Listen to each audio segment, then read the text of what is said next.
We're going to hear from two extraordinary humans who've not only studied peace building, but lived it. They're going to offer their insights on what it takes to move from division and toward reconciliation. At a time of escalating violence around the world, their insights could not feel more needed. Juan Manuel Santos is a Nobel Peace Prize laureate and chair of the Elders. He's also the former president of Colombia, who led the complex peace negotiations that brought an end to more than 50 years of armed conflict. This marks the Colombian peace agreement's 10th year anniversary. It's absolutely amazing. Ilwad Elman has been a driving force for peace and reconciliation in Somalia. She returned to the country after the assassination of her father to continue his peace-building legacy and joined her mother at the helm of the Elman Peace and Human Rights Center, where she leads transformative community-driven work in post-conflict recovery. Joining them to lead the conversation is the brilliant Dele Olojede, founder of Africa in the World and the first African winner of the Pulitzer Prize for his reporting on the aftermath of the Rwandan genocide. Please give them all a warm welcome to the stage.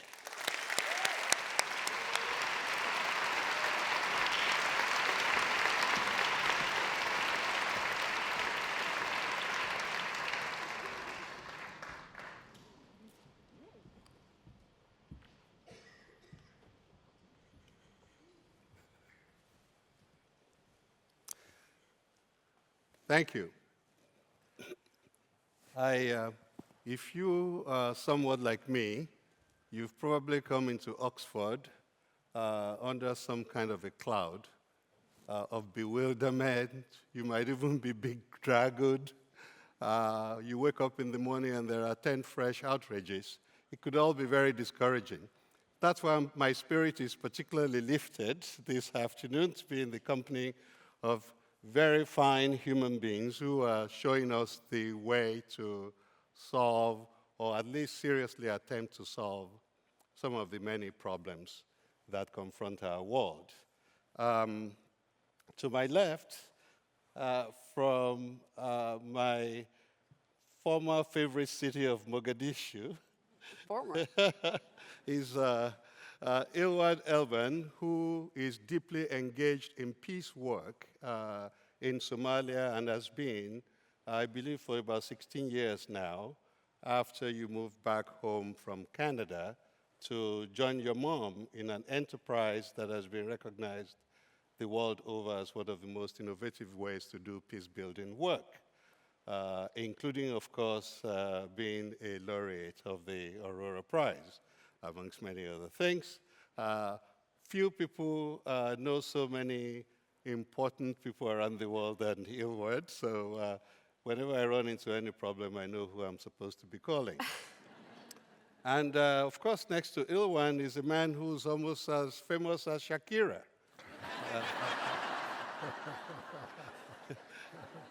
President Santos has done pretty much everything that you can ask of a human being, from selling coffee in England in his early 20s, and Colombia, as we all know, is famous for its coffees.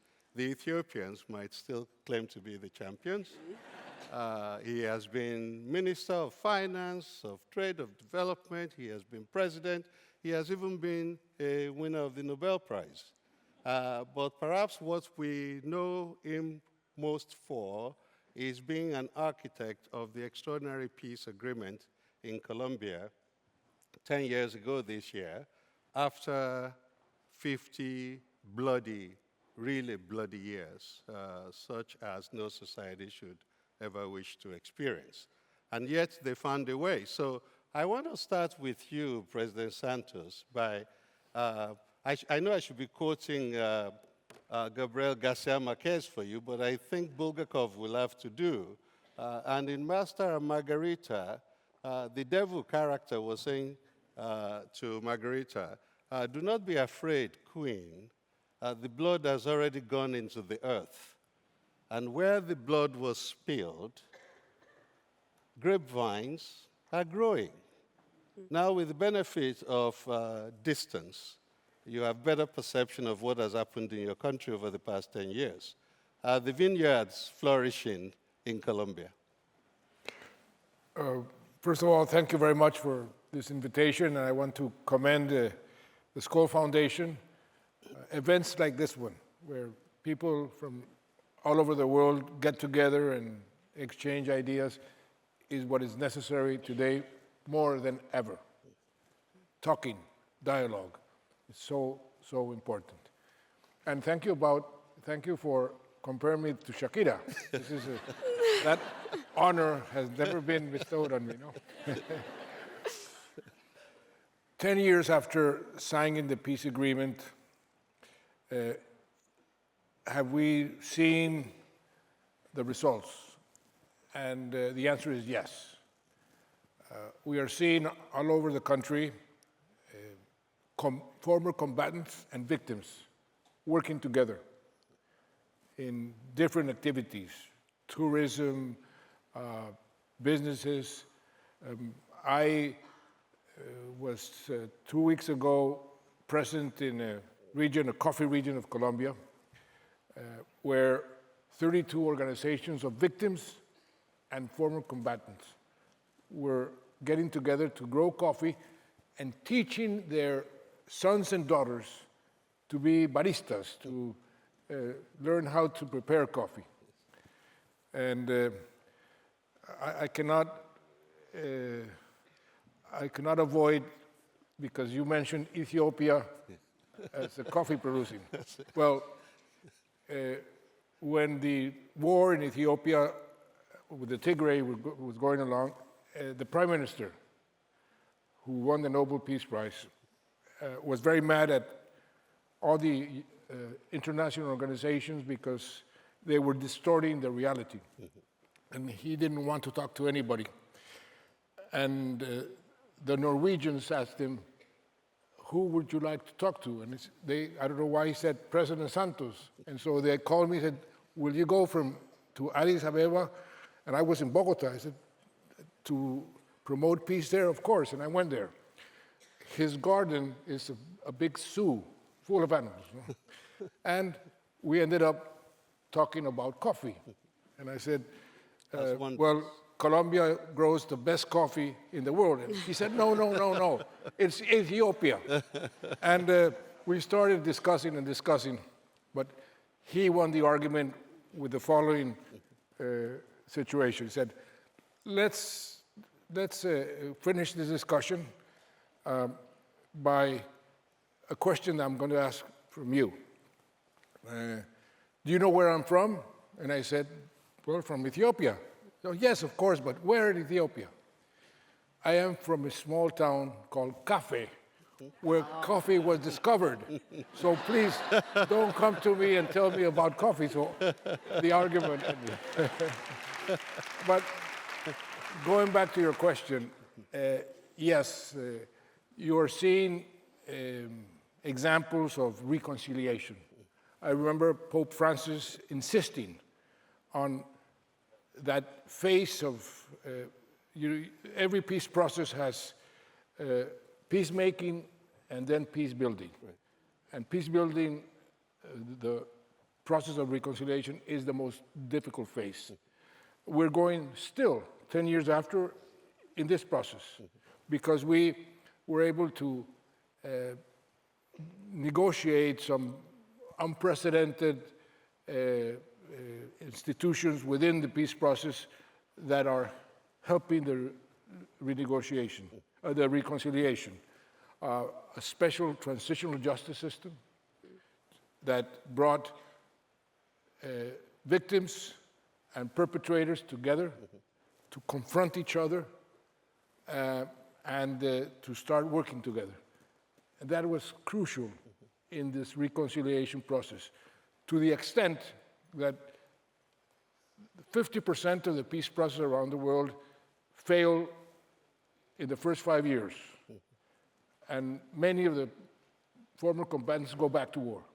In the case of Colombia, 10 years after, 90% of the combatants that signed are still in the process. And we promote almost every day this reconciliation process in many aspects. President Santos, one quick follow-up before I go to Ilwad. What has surprised you the most, one thing, over the last 10 years? The importance of compassion in the process and afterwards, on respecting the dignity of the others to build trust.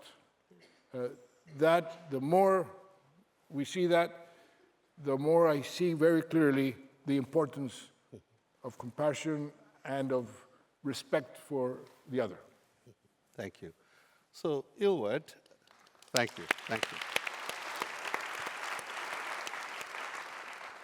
So about 35 years ago, I think it was, I was younger and I was a correspondent and foolish. And I was in Mogadishu for long periods of time. It was not the most hospitable place on the face of the earth. And I believe that's where you lost your dad while you were growing up in Canada, right? And then you decide to head to this very place. And I'm just very curious. I like to understand what makes people do things that seem completely irrational. And what impelled that for you? And it's now been 16 years. The follow-up to that question will be, what compels you to remain there with the threat of failure never too far from the horizon? Well,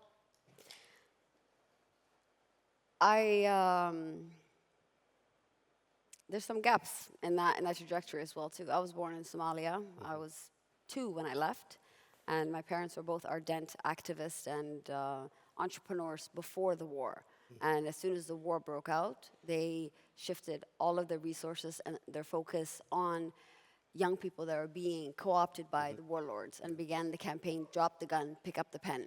And so corporate social responsibility, or as we know it now, for them meant just disarming and hiring young people that are being recruited by the warlords and giving them jobs. And then as the war worsened, my parents had to make up the decision to split up. So my mother would leave Somalia with my sisters and I, and my father would remain in Somalia to continue to fight for peace. And he was so successful at it because when you give someone an alternative, dignified livelihood, they're more likely to choose peace than to become a spoiler of it. And we were, at that time, already in Kenya, like millions of others in refuge, and he was killed in Somalia then. And so in a refuge camp, you're waiting for the situation to get better, hoping to return one day, but it never did. And we were lucky to have asylum in Canada, and I went there with my family when I was 6 and grew up in Canada. And my mom, 23, with 3 young girls in tow, between refuge and all the way getting to Canada, always had a dream, a purpose, and was a fierce custodian of my father's legacy, and always trained us and told us that one day she's going to go back to Somalia. And so she did in 2006, just at the end of the height of the conflict between Ethiopia and Somalia, and returned to a much different type of conflict in Somalia. And so for me in Canada, where she left my sisters and I behind for about 3 years at that time, at 19, I was having a midlife crisis. And, we didn't have all the social media tools we have today to follow every day what's happening. I remember using scratch cards to try to get a hold of her in Somalia, and only seeing on mainstream media, images of bombs and the horrible things that represent war. And so, one, I returned to Somalia to appease my own heart and understand why she was there when we needed her. And 2, to also find a conviction and purpose so strong that she held on to for so many years that she finally went to be able to go serve. And so when I went to visit Somalia, it was supposed to be just that, a visit. But that 1 month turned into 16 years. And I stayed because I saw how much we needed her. So many others needed her as well too. And 80% of the population in Somalia is under the age of 30. our average age is 16. And so she continues. That's even younger than the African average of 19. Yes. So I'm an OG in in Somalia. So I saw, though, at that time, at 19, being there, that I just kept staying longer and longer because the majority of the population she was serving, still child combatants, survivors of sexual violence, 13, 14-year-old young mothers, displaced communities, that I found resonance of my wild ideas at the time connecting with this population, and found my purpose and my voice there. And the situation changes so rapidly in Somalia that it is, I think, both fulfilling and important to see that change happening before you. And so even when I'm gone now a month, things change drastically, often for the positive. And to be a part of that process is quite addictive. So how, specifically, maybe a couple of examples of how things have evolved over the 16 years since you've been back in Somalia? Drastically. I mean, even without even going back all the way there. When I first went back to Somalia, I moved back to Mogadishu, the nation's capital, and only 2 districts were controlled by the government at the time. The rest was controlled by the terrorist group Al-Shabaab, and it was an active conflict zone. And today, there is mobility. There's still a lot of insecurities, but there's only 2 areas that are controlled by the government.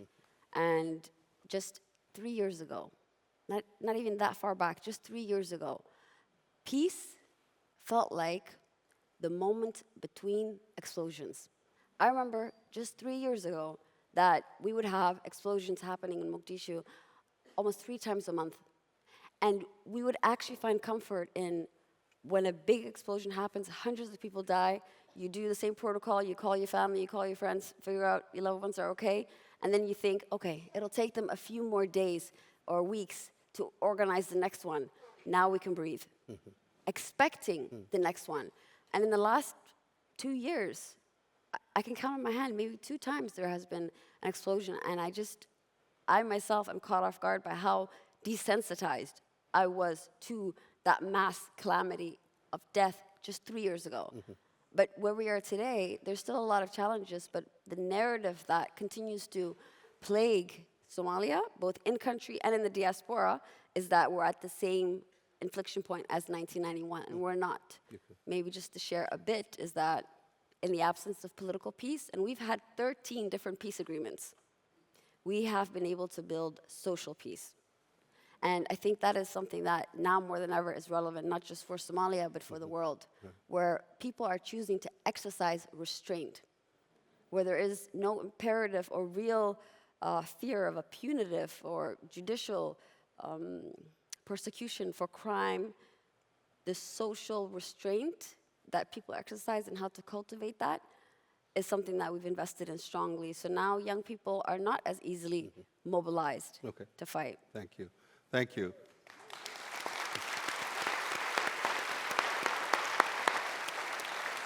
President Santos,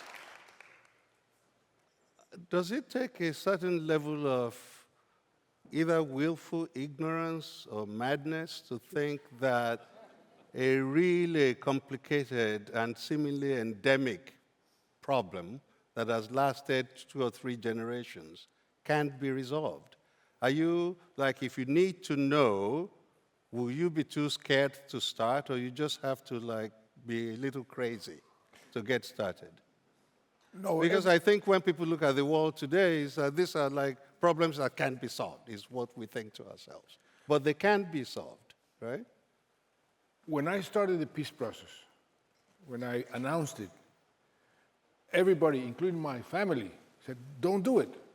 You were elected president because you were a war hero. Why are you sitting down with your adversaries if you are also winning the war? What doesn't make any sense? Well, it did make a lot of sense. And I am convinced right now, not only because of the Colombian peace process, because of what I've studied all around the world, that every conflict has a solution. Yeah. And that if you generate the the correct circumstances that allows peace to be negotiated, every conflict can be solved. So nobody can be considered crazy to try to fight and work for peace, which is the most noble objective any society can have. Thank you. Thank you. So, Ilwad, the circumstances you encountered in Somalia when you first went back 16 years ago would not have been too dissimilar to what one of my favorite novelists out of Somalia, Nuruddin Farah, described as knives had been drawn against other knives and unreason began to rule. How do you coax a people who have been so used to unreason to start relating to one another differently? Because as I understand your work is at the granular level of stitching back together something that had been sundered. How does that work? Well, I mean, the benefit of also having such a young population and also being so digitally connected is that, one, their minds are very malleable, and having only ever known war, people are tired of fighting. And what I find is that by investing in the community, we are actually building peace that is sustainable and durable. And the unfortunate reality of the systemic exclusion of the overwhelming majority out of peace processes has actually created space for inclusive peace processes that are happening outside of the formal domain. You have people that are defecting and leaving armed groups and creating businesses. You have women using their unique influence within the community, acting as insider mediators, preventing and countering violent extremism, doing community policing. The community is actively shaping and developing its peace process, and where I sit at the intersection really of both community, but also on public policy and making sure that we also attain political peace, is that we don't have to wait for a perfect process. Every day we can instill the skills needed to advocate for peace and be a part of it. And so we don't have that issue of reason and convincing people of peace.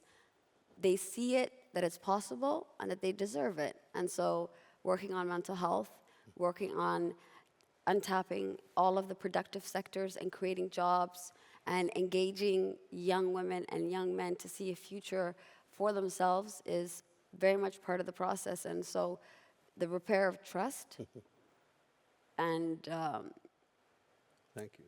moral authority is what leads us to be able to build peace, and I see that. Thank you. One other question for you, possibly the last one, but President Santos says, how do you deal with the sheer terror that you must feel occasionally that the whole thing can unravel, right? Because it's never fixed for all time. How do you keep the process on track? You've crossed the line, you've dragged everybody with you into a different world, but always there is some threat of impending reversal. How do you manage that? Well, I learned when I was in the Colombian Navy, I had no idea of how to sail. And an officer... That's a complexifier. An officer said, listen, and he gave me a sailboat, a small one, and I was going from one side to the other. I had no idea what to do. He said, come here.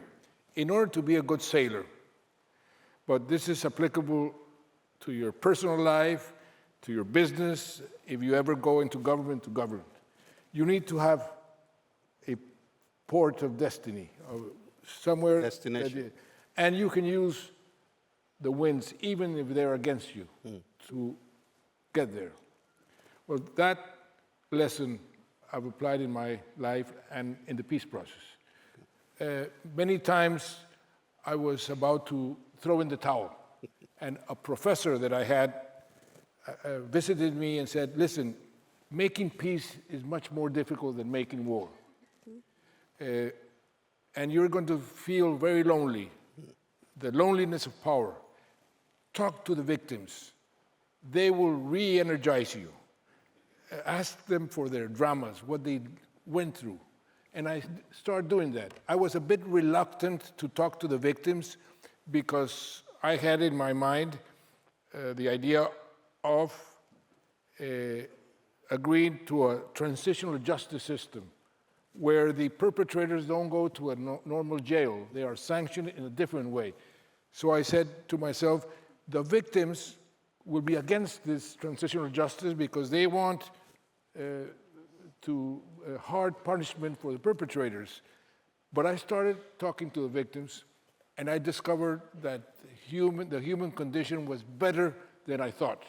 Most of the victims, after they told me the most incredible stories about how they suffered, at the end said, but President, continue, persevere.